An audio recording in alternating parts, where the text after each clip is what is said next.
Hello दोस्तों, आज हम लोग ज्योग्राफी की एनसीईआरटी शुरू कर रहे हैं क्लास 6 की। ठीक है, तो क्लास 6 की ज्योग्राफी की एनसीईआरटी हम लोग आज शुरू कर रहे हैं पढ़ना, जिसका पहले चैप्टर का नाम है सौर मंडल में पृथ्वी। ठीक, आज हम लोग सौर मंडल के बारे में जानेंगे, पृथ्वी के बारे में और अन्य ग्रहों के बारे में इससे समझेंगे। ठीक, इससे पहले हम लोगों ने पॉलिटी की क्लास 6 की एनसीईआरटी खत्म कर ली, तो जिन लोगों ने वो वीडियो वो नहीं देखे हैं तो वो वहाँ पे प्ले लिस्ट बनी हुई है, देख सकते हैं। ठीक, तो चलिए हम लोग इस चैप्टर की शुरुआत करते हैं।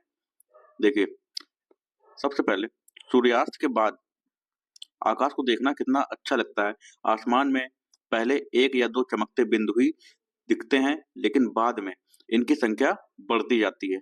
आप उनकी गणना नहीं कर सकते। ठीक है, संपूर्ण आकाश छोटी छोटी चमकदार वस्तुओं से भर जाता है, जिनमें से कुछ चमकीले होते हैं एवं कुछ धुंधले। ठीक, ऐसा प्रतीत होता है मानो आकाश में हीरे जड़े हों। इनमें से कुछ टिमटिमाते प्रतीत होते हैं, लेकिन अगर आप उनको ध्यान से देखेंगे तो आप पाएंगे कि इनमें से कुछ की टिमटिमाहट अन्य से अलग है। ये बिना किसी टिमटिमाहट के चंद्रमा के समान चमकते हैं। ठीक है, आगे देखें। इन चमकीली वस्तुओं के साथ आप लगभग प्रतिदिन चंद्रमा को भी देखते हैं। यह अलग अलग समय पर अलग आकार तथा अलग स्थितियों में दिखाई पड़ता है। ठीक, तो ये सब हम लोग जानते हैं कि चंद्रमा का आकार बढ़ता घटता रहता है, तो वही यहाँ बताया गया है। आप पूर्ण चंद्र को लगभग 1 महीने में 1 बार देख सकते हैं। यह पूर्ण चंद्रमा वाली रात पूर्णिमा कहलाती है। ठीक है, जो जब पूरा चंद्रमा जब दिखता है तो उसको पूर्णिमा कहते हैं। आगे देखें। 15 दिन के बाद आप इसे नहीं देख सकते। यह नए चंद्रमा की रात्रि या अमावस्या होती है। जब चांद नहीं दिखाई देता है तब वो अमावस्या होती है। ऐसी रात में अगर आसमान साफ है तो आप आसमान का अवलोकन अच्छी तरह से कर सकते हैं। आगे देखें। क्या आपको इस बात पर आश्चर्य नहीं होता है कि हम दिन के समय चंद्रमा एवं इन सभी छोटी चमकीली वस्तुओं को क्यों नहीं देख पाते हैं? ऐसा इसलिए है क्योंकि सूर्य के अत्यधिक तेज प्रकाश के कारण रात के समय चमकने वाली वस्तुओं को हम दिन में नहीं देख पाते, क्योंकि सूर्य का प्रकाश इतना तेज होता है कि उन वो वस्तुएं हम लोग को नहीं दिखाई देती हैं। सूर्य, चंद्रमा तथा वे सभी वस्तुएं जो रात के समय आसमान में चमकती हैं, खगोलीय पिंड कहलाती हैं। जितनी भी चीजें आप आसमान में चमकती हैं, वो सब क्या है? खगोलीय पिंड हैं। ठीक, आगे देखें। कुछ खगोलीय पिंड बड़े आकार वाले तथा गर्म होते हैं। ये गैसों से बने होते हैं। इनके पास अपनी ऊष्मा तथा प्रकाश होता है, जिसे वे बहुत बड़ी मात्रा में उत्सर्जित करते हैं, मतलब कि निकालते हैं, ऊर्जा को निकालते हैं। इन खगोलीय पिंडों को तारा कहते हैं। ठीक, तो तारा किसे कहते हैं ये आपको पता चल गया होगा। और सूर्य भी क्या है? सूर्य भी हमारा एक तारा है। ठीक है, अब यहाँ पे ये जो चीज लिखी हुई है इसको देखते हैं। आओ करके सीखें। बच्चों के लिए होती है ये सारी चीजें, तो इसको हम लोग एक बार देख लेते हैं। जैसे कि समझाया हुआ है कि एक टॉर्च, एक सादा कागज और पेंसिल, एक सुई वगैरह, और कागज के मध्य में टॉर्च को इस प्रकार रखें कि उसका कांच कागज से सटा रहे। ठीक है, अब टॉर्च के कांच के चारों ओर एक वृत्त खींचे। कागज पर वृत्त के क्षेत्र में सुई से छोटे छोटे छेद कर दें। उसी तरीके से जो प्रकाश निकलता है, अब कागज के छिद्रित वृत्तीय भाग को कांच पर सामने की तरफ रखें और टॉर्च के चारों ओर कागज को लपेटकर रबर बैंड लगा दें। ध्यान रखें टॉर्च की स्विच कागज के बाहर रहे। अंधेरे कमरे में एक सादी दीवार की ओर मुंह करके इस टॉर्च को लेकर कुछ दूरी पर खड़े हो जाएं और दूसरी सभी बत्तियों को बुझा दें। अब टॉर्च की रोशनी दीवार पर डालें। आप दीवार पर प्रकाश के अनेक छोटे बिंदुओं को देखेंगे, बिल्कुल वैसे ही जैसे रात के समय आसमान में तारे चमकते हैं। ठीक, तो ये सारी चीजें बच्चों को करने दी गई जिससे वो आसानी से समझ सकें। आगे हम लोग देखें। देखिए, यहाँ पे चित्र बना हुआ है जिसमें बताया गया सप्तऋषि और ध्रुव तारे के बारे में। तो ये क्या है? देखिए, ये है ध्रुव तारा। ठीक, और ध्रुव तारा किसकी किसकी ओर जो इशारा कर रहा है? उत्तर दिशा की तरफ। ठीक, और ये है हमारी पूर्व दिशा। ठीक है, आगे देखें। रात के समय चमकते हुए अनगिनत तारे सूर्य के समान ही हैं, लेकिन हमसे बहुत अधिक दूर होने के कारण हम लोग उनकी ऊष्मा या प्रकाश को महसूस नहीं करते हैं तथा वे अत्यंत छोटे दिखाई पड़ते हैं। आपने अवश्य ध्यान दिया होगा कि कुछ दूरी से देखने पर सभी वस्तुएं छोटी दिखाई पड़ती हैं। अत्यधिक ऊंचाई पर उड़ रहा जो हवाई जहाज है वो कितना छोटा दिखाई देता है। रात्रि में आसमान की ओर देखते समय आप तारों के विभिन्न समूहों द्वारा बनाई गई विविध आकृतियों को देख सकते हैं। ये नक्षत्र मंडल कहलाते हैं। ठीक, जो तारों के द्वारा जो आकृतियां बनाई जाती हैं, उनका जो ग्रुप होता है तारों का, वो नक्षत्र मंडल कहलाता है। अर्सा मेजर या बिग बियर, ठीक, इस नाम को आपको ध्यान से याद रखना है। इसी प्रकार का एक नक्षत्र मंडल है, यानी कि अर्सा मेजर और बिग बियर क्या है, नक्षत्र मंडल है। बहुत आसानी से पहचान में आने वाला नक्षत्र मंडल है। सप्तऋषि यानी कि सप्त, सात ऋषि संत कहते हैं इन्हें। यह 7 तारों का समूह है जो कि नक्षत्र मंडल अर्सा मेजर का भाग है। जो सप्तऋषि है वो किसका भाग है, अर्सा मेजर का। ठीक, अपने परिवार या पड़ोस में किसी बड़े व्यक्ति से कहिए कि वह आपको आसमान में और अधिक तारों या ग्रहों तथा नक्षत्र मंडलों को दिखाए। अब आगे देखें, प्राचीन समय में लोग रात्रि में दिशा का निर्धारण तारों की सहायता से करते थे। उत्तरी तारा उत्तर दिशा को बताता था, इसे ध्रुव तारा भी कहा जाता था। ठीक, तो जो हमने अभी बताया उत्तर दिशा की तरफ कौन सा तारा संकेत कर रहा है, ध्रुव तारा। ठीक है, ये इस चित्र में दिखाया गया है, तो इसे ध्रुव तारा भी कहा जाता था। यह आसमान में हमेशा ही एक स्थान पर रहता है। हम सप्तऋषि की सहायता से ध्रुव तारे की स्थिति को जान सकते हैं। चित्र 1.1, ये जो वाला जो चित्र है 1.1 में आप देखेंगे कि यदि सप्तऋषि मंडल के संकेतक तारों को आपस में मिलाते हुए एक काल्पनिक रेखा खींची जाए एवं उसे आगे की ओर बढ़ाया जाए तो यह ध्रुव तारे की ओर इंगित करेगी। तो हम लोगों ने देखा ये हमारा सप्तऋषि है। ठीक, ये सप्तऋषि है और इसके संकेतक तारे से ऐसे मिलाते हुए सीधी रेखा खींची है, तो फिर ये हमारा ध्रुव तारा यहाँ पे मिल गया है। ठीक, इसी के बारे में बताया गया है। आगे देखें, कुछ खगोलीय पिंडों में अपना प्रकाश एवं ऊष्मा नहीं होती है, वे तारों के प्रकाश से प्रकाशित होते हैं। ठीक, तो उन्हें क्या कहते हैं, ऐसे पिंड को ग्रह कहते हैं। यानी कि ग्रह जो होते हैं वो तारों के प्रकाश से चमकते हैं, उनकी खुद की कोई ऊष्मा, खुद का कोई लाइट, कोई प्रकाश नहीं होता है। ग्रह जिसे अंग्रेजी में प्लैनेट कहते हैं। ठीक, ग्रीक भाषा के प्लेनेटाई से शब्द से बना है। किससे बना है, प्लेनेटाई से बना। प्लेनेटाई कहाँ का है, ग्रीक भाषा का है, जिसका अर्थ होता है परिभ्रमक। परिभ्रमक अर्थात चारों ओर घूमने वाले, यानी कि प्लेनेटाई का जो अर्थ है वो है चारों ओर घूमने वाले। ठीक, पृथ्वी जिस पर हम रहते हैं एक ग्रह है। यह अपना संपूर्ण प्रकाश एवं ऊष्मा सूर्य से प्राप्त करती है। यानी कि जो ग्रह है जिसके बारे में अभी हम लोगों ने बात की, ठीक है, जो जो ग्रह होता है वो तारों से ही प्रकाश प्राप्त करता है। इसी प्रकार से पृथ्वी भी एक ग्रह है और वो भी सूर्य से ही अपनी प्रकाश और ऊर्जा प्राप्त करती है। जो पृथ्वी के सबसे नजदीक का तारा है। ठीक, तो यानी कि पृथ्वी का सबसे नजदीक तारा कौन सा है, सूर्य है।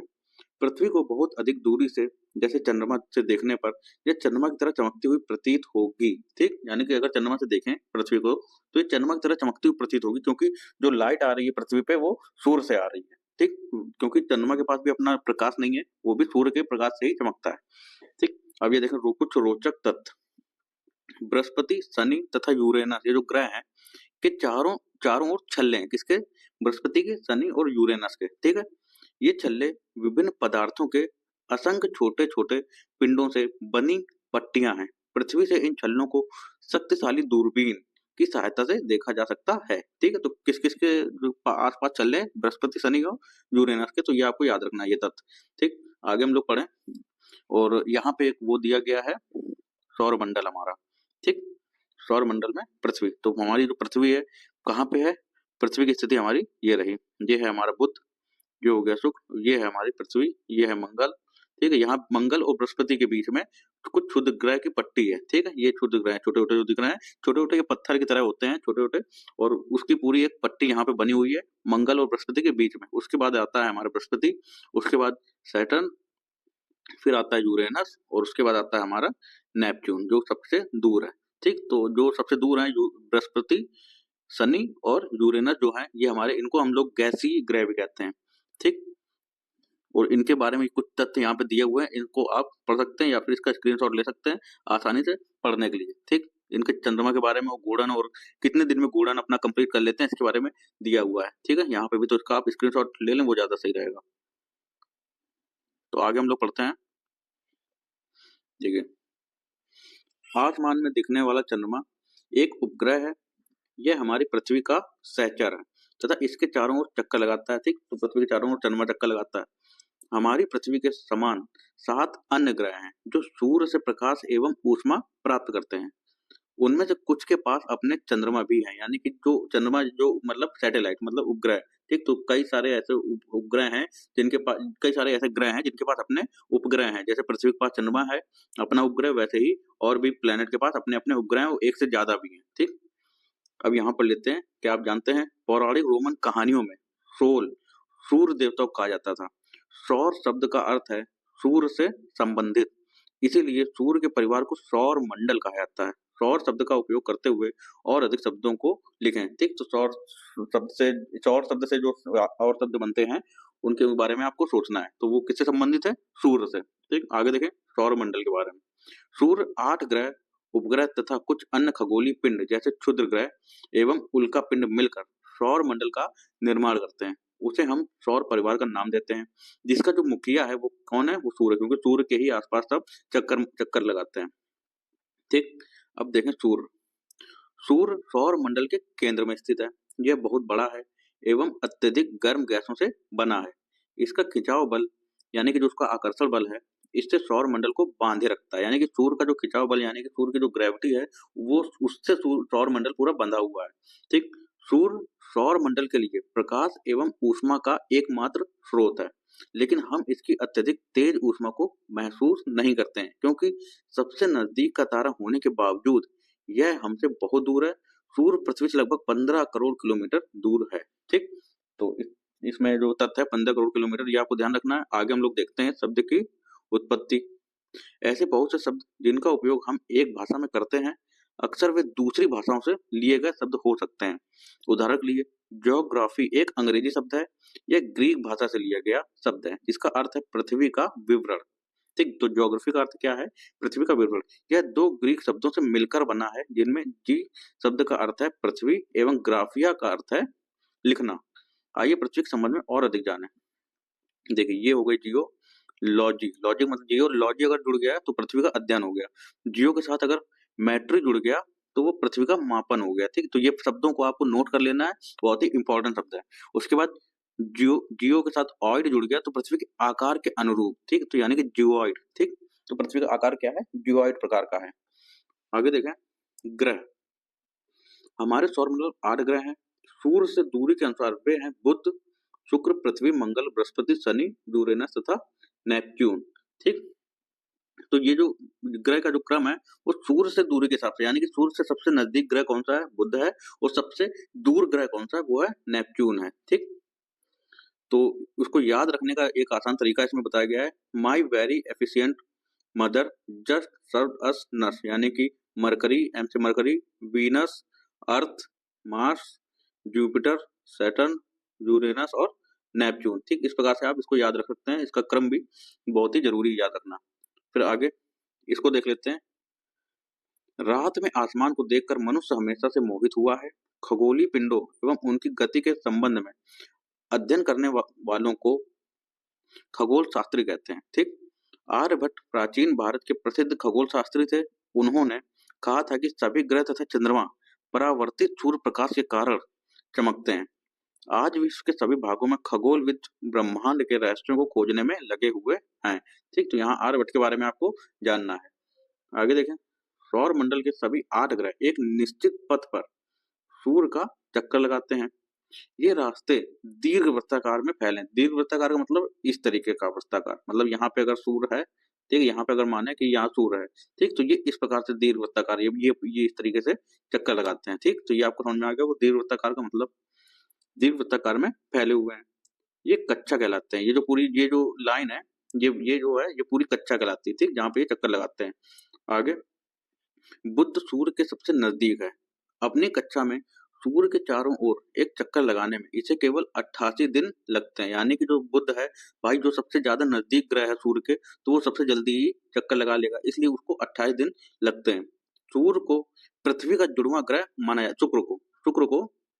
शुक्र को पृथ्वी का जुड़वां ग्रह माना जाता है, क्योंकि इसका आकार और आकृति लगभग पृथ्वी के ही समान है। यानी कि शुक्र को पृथ्वी का जुड़वां ग्रह मानते हैं। क्यों मानते हैं? क्योंकि उसका आकार और आकृति जो है वो पृथ्वी के समान ही है, बस इस वजह से। ठीक, अभी तक प्लूटो भी एक ग्रह माना जाता था। ठीक, प्लूटो भी एक ग्रह माना जाता था, परंतु अंतरराष्ट्रीय खगोलीय संगठन ने अपनी बैठक अगस्त 2006, ठीक, कब हुई बैठक? अगस्त 2006 में। किसकी बैठक हुई? अंतरराष्ट्रीय खगोलीय संगठन। ठीक है, तो मैं यह निर्णय लिया कि कुछ समय पहले खोजे गए अन्य खगोलीय पिंड, ठीक, 2003 यूबी 313 सीरस तथा प्लूटो बौने ग्रह कहे जा सकते हैं। यानी कि प्लूटो को बौना ग्रह कहा जा सकता है। ठीक, आगे देखें पृथ्वी। सूर्य से दूरी के हिसाब से पृथ्वी तीसरा ग्रह है। ठीक, तो पहला हमारा बुध है, उसके बाद शुक्र है, उसके बाद तीसरे नंबर पे पृथ्वी। आकार में यह पांचवा सबसे बड़ा ग्रह है। ठीक, यह ध्रुवों के पास थोड़ी चपटी है, यानी कि पृथ्वी जो है हमारी इस तरीके से ये है। ठीक, तो यहाँ पे ये हो गया हमारा ध्रुव, ये ध्रुव है और एक ये ध्रुव है, तो यहाँ पे थोड़ी सी चपटी है, आपको दिख रहा होगा यहाँ थोड़ी सी चपटी। ठीक, इस प्रकार से यही कारण है कि इसके आकार को भू आब कहा जाता है। ठीक, तो इसके आकार को क्या कहा जाता है? भू आब। भू आब का अर्थ है पृथ्वी के समान आकार। ठीक है, आगे देखें। जीवन के लिए अनुकूल परिस्थितियां संभवतः केवल पृथ्वी पर ही पाई जाती हैं, यानी कि जो 8 ग्रह हैं लेकिन वहां उनमें से केवल जीवन किसमें है? पृथ्वी में है। पृथ्वी ना तो अधिक गर्म है और ना ही अधिक ठंडी। यहाँ पानी एवं वायु उपस्थित है जो हमारे जीवन के लिए आवश्यक है। वायु में जीवन के लिए आवश्यक गैसें जैसे ऑक्सीजन मौजूद है। इन्हीं कारणों से पृथ्वी सौर मंडल का सबसे अद्भुत ग्रह है, क्योंकि भाई यहाँ पे सब चीजें जीवन जीने के लिए है, तो एक अद्भुत ग्रह माना जाता है। उसके बाद अंतरिक्ष से देखने पर पृथ्वी नीले रंग की दिखाई पड़ती, क्योंकि इसकी 2/3 सतह पानी से ढकी हुई है, इसलिए इसे नीला ग्रह कहा जाता है। ठीक, हम लोग ये देखते हैं, क्या आप जानते हैं ये कुछ तथ्य हैं? प्रकाश की गति लगभग कितने 3 लाख किलोमीटर प्रति सेकंड है। ठीक है, इस गति के बावजूद सूर्य के प्रकाश को पृथ्वी तक पहुंचने में लगभग 8 मिनट का समय लगता है। जो लाइट है उसकी गति कितनी है? 3 लाख किलोमीटर पर सेकंड है, तब भी सूर्य का जो प्रकाश है वो 8 मिनट में पृथ्वी तक पहुंचता है। तो ये एक तथ्य है, ये आपको याद रखना है। आगे देखें, रोचक तथ्य ये पढ़ लेते हैं। सबसे पहले नील आर्मस्ट्रॉन्ग पहले व्यक्ति थे जिन्होंने 20 जुलाई 1969 को सबसे पहले चंद्रमा की सतह पर कदम रखा। मालूम करूं कि क्या कोई भारतीय चंद्रमा पर गया है। ठीक, तो ये आपको इसके बारे में पता करना है। सब कब गए थे ये? नील आर्मस्ट्रॉन्ग 20 जुलाई 1969। आगे देखें, चंद्रमा। हमारी पृथ्वी के पास केवल एक उपग्रह है, चंद्रमा। इसका व्यास पृथ्वी के व्यास का केवल 1/4 है। ठीक, यानी कि एक पृथ्वी, इसका जो व्यास है वो पृथ्वी का 1/4 है। यह इतना बड़ा इसलिए प्रतीत होता है क्योंकि यह हमारे ग्रह से अन्य खगोलीय पिंडों की अपेक्षा नजदीक है। यह हमसे लगभग 3,84,400 किलोमीटर दूर है। ठीक, ये आपको याद रखना है, 3,84,400 किलोमीटर लगभग दूर है। अब आप पृथ्वी से सूर्य और चंद्रमा की दूरियों की तुलना भी कर सकते हैं। ठीक, तो हमने सूर्य कितनी दूर है ये भी पता लगा लिया, और चंद्रमा के बारे में। अब देखें, ये एक चंद्रमा की फोटो है जो कि अंतरिक्ष से ली गई है। अब इसको पढ़ लेते हैं। उपग्रह एक खगोलीय पिंड है जो ग्रहों के चारों ओर उसी प्रकार चक्कर लगाता है जिस प्रकार ग्रह सूर्य के चारों ओर चक्कर लगाते हैं। यानी कि जो उपग्रह है वो ग्रह के चारों ओर चक्कर लगाता है, और जो ग्रह है वो सूर्य के चारों ओर चक्कर लगाता है। मानव निर्मित उपग्रह एक कृत्रिम पिंड है। यह वैज्ञानिकों द्वारा बनाया गया है, जैसे सैटेलाइट होते हैं, जिसका उपयोग ब्रह्मांड के बारे में जानकारी प्राप्त करने एवं पृथ्वी पर संचार माध्यम के लिए किया जाता है। इसे रॉकेट के द्वारा अंतरिक्ष में भेजा जाता है एवं पृथ्वी की कक्षा में स्थापित कर दिया जाता है। अंतरिक्ष में उपस्थित कुछ भारतीय उपग्रह इनसेट, IRS और एडुसैट इत्यादि हैं। ठीक, इस प्रकार से देखिए रॉकेट जाता है, ये रॉकेट पृथ्वी से गया, उसके बाद इस रॉकेट ने अपने जो सैटेलाइट है उसको यहाँ छोड़ा, और फिर ये रॉकेट वापस से आ गया नीचे, और यहाँ पे सैटेलाइट जो पृथ्वी कक्षा वहां पे सेट हो गया। ठीक, उपग्रह का कक्षा में प्रवेश। ठीक है, अब आगे हम लोग पढ़ते हैं। चंद्रमा पृथ्वी का एक चक्कर लगभग 27 दिन में पूरा करता है। लगभग इतने ही समय में यह अपने अक्ष पर एक चक्कर भी पूरा करता है। ठीक, परिणाम स्वरूप पृथ्वी से हमें चंद्रमा का केवल एक ही भाग दिखाई पड़ता है। इसका मतलब ये है कि चंद्रमा जो है यह है हमारी पृथ्वी। ठीक है, ये हमारी पृथ्वी है और ये है हमारा चंद्रमा, इसके चक्कर लगा रहा है। ठीक, यहाँ पे ऐसे चक्कर लगा रहा है पृथ्वी के। अब पृथ्वी के जो चक्कर लगा रहा है ये 27 दिन में पूरा चक्कर ये काटता है, 27 दिन में। ठीक, और 27 दिन में ही, इतने ही समय में लगभग ये अपनी अक्ष पे भी घूम जाता है, मतलब अपनी ये जो चंद्रमा है ये अपने अक्ष पे भी घूम जाता है इस तरीके से। ठीक, इसलिए जो वो चंद्रमा का जो भाग हम लोगों को एक ही भाग दिखाई देता है देखने से। आगे देखें, चंद्रमा की परिस्थितियां जीवन के लिए अनुकूल नहीं है। इसकी सतह पर पर्वत, मैदान व गड्ढे हैं जो चंद्रमा की सतह पर छाया बनाते हैं। जो गड्ढे वगैरह जो हम लोग कहते हैं ना चंद्रमा में दाग है, तो वो जो दाग है वो इसी से आया है। जो गड्ढे वगैरह हैं उसकी छाया बनती हुई दिखती है, जिस वजह से काले काले धब्बे ऐसे दिखाई देते हैं। ठीक, पूर्णिमा के दिन चंद्रमा पर इनकी छाया को देखा जा सकता है। ठीक, और ये देखिए, जीव एवं पौधों को जीवित रहने तथा विकास करने के लिए किन तत्वों की आवश्यकता होती है, ये आपको बताना है। आगे हम लोग पढ़ते हैं क्षुद्र ग्रह के बारे में। तारों, ग्रहों एवं उपग्रहों के अतिरिक्त असंख्य छोटे पिंड भी सूर्य के चारों ओर चक्कर लगाते हैं। इन पिंडों को क्षुद्र ग्रह कहते हैं। ये मंगल एवं बृहस्पति की कक्षाओं के बीच पाए जाते हैं।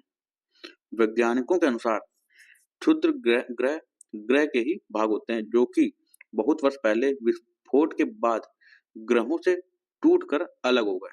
ठीक, यानी कि जो क्षुद्र ग्रह हैं, ये ग्रहों के ही पार्ट होते हैं जो टूट के अलग हो गए हैं और उसके ही आसपास ये जो क्षुद्र ग्रह हैं घूमने लगे हैं। ठीक, तो ये कहाँ पाए जाते हैं? अभी हमने भी आपको बताया था, मंगल और बृहस्पति के बीच में। ठीक, देखिए क्षुद्र ग्रह इस प्रकार से कुछ होते हैं, पत्थर के टुकड़े होते हैं। आगे उल्का पिंड। सूर्य के चारों ओर चक्कर लगाने वाले पत्थरों के छोटे छोटे टुकड़ों को उल्का पिंड कहते हैं। कभी कभी ये उल्का पिंड पृथ्वी के इतने नजदीक आ जाते हैं कि इनकी प्रवृत्ति पृथ्वी पर गिरने की होती है। इस प्रक्रिया के दौरान वायु के साथ घर्षण होने के कारण ये गर्म होकर जल जाते हैं। फलस्वरूप चमकदार प्रकाश उत्पन्न होता है। कभी कभी कोई उल्का पूरी तरह जले बिना पृथ्वी पर गिरती है जिससे धरातल पर गड्ढे बन जाते हैं। ठीक, तो आपने आसमान में जो जलता हुआ देखा होगा, जो कहते हैं कि तारा टूट गया, तो वो तारा नहीं टूटा होता है, वो उल्का पिंड ही आया होता है, जो कि जल के एकदम से राख हो जाता है घर्षण के कारण। ठीक, जैसे ही हमारे वायुमंडल में प्रवेश करता है, ठीक, तो वो जल जाता है। तो जैसे ही जल जाता है वैसे ही वो टूटते हुए तारे की तरह चमकता हुआ दिखाई देता है। ठीक, तो उसी को बोलते हैं टूटता हुआ तारा। क्या आपने तारों वाले खुले आकाश में एक ओर से दूसरी ओर तक फैली चौड़ी सफेद पट्टी की तरह एक चमकदार रास्ते को देखा है? यह लाखों तारों का समूह है। यह पट्टी आकाशगंगा यानी कि मिल्की वे है। ठीक, हमारा सौर मंडल इस आकाशगंगा का एक भाग है। प्राचीन भारत में इसकी कल्पना आकाश में प्रकाश की एक बहती नदी से की गई थी। इस प्रकार इसका नाम आकाशगंगा पड़ा था। आकाशगंगा करोड़ों तारों, बादलों तथा गैसों की एक प्रणाली, एक सिस्टम है। इस प्रकार की लाखों, ठीक, ये जो देख रहे हैं आप, ये क्या है? ये आकाशगंगा ही है। ठीक, इस प्रकार की लाखों आकाशगंगाएं मिलकर ब्रह्मांड का निर्माण करती हैं। ठीक, यानी कि जो सौर मंडल है वो आकाशगंगा का पार्ट है और ऐसी लाखों आकाशगंगाएं मिलकर किसका? ब्रह्मांड का निर्माण करती है। तो आप सोच सकते हैं ब्रह्मांड कितना बड़ा होगा। ब्रह्मांड की विशालता की कल्पना करना अत्यधिक कठिन है। वैज्ञानिक अभी भी इसके बारे में अधिक से अधिक जानकारी एकत्र करने में जुटे हैं। इसके आकार के संबंध में हमें कोई जानकारी नहीं है, लेकिन फिर भी हम जानते हैं कि हम सभी इसी ब्रह्मांड का हिस्सा हैं। ठीक, ये देख सकते हैं, यहाँ पे पृथ्वी है, पृथ्वी पे इंसान रहता है। पृथ्वी किसमें है? सौरमंडल में। सौरमंडल किसमें है? सौरमंडल है आकाशगंगा में। ठीक, ये हो गया हमारा आकाशगंगा, और आकाशगंगा बहुत सारे मिलकर क्या बनाए? ब्रह्मांड। ठीक, तो ये हो गया हमारा, क्या ब्रह्मांड के साथ अपना संबंध बता सकते हैं। ये आप पृथ्वी पर हैं तथा पृथ्वी सौरमंडल का एक भाग है। हमारा सौरमंडल आकाशगंगा यानी मिल्की वे का एक भाग है, जो ब्रह्मांड का हिस्सा है। ब्रह्मांड से जुड़े इस तथ्य पर विचार कीजिए कि इसमें लाखों आकाशगंगाएं मौजूद हैं। इस चित्र में आपका स्थान कहाँ है? ठीक, ये बच्चों के लिए है, जो चीजें होती हैं ताकि उनको अच्छे समझ में आए। तो ये वाला चैप्टर भी हम लोग का जो है ज्योग्राफी का क्लास 6 का है, ये कंप्लीट हो गया है। आगे हम लोग बात करेंगे सेकंड चैप्टर की, इसी की जो क्लासेस की जो ज्योग्राफी की एनसीईआरटी है उसका सेकंड चैप्टर हम लोग नेक्स्ट वीडियो में पढ़ेंगे। तब तक के लिए धन्यवाद।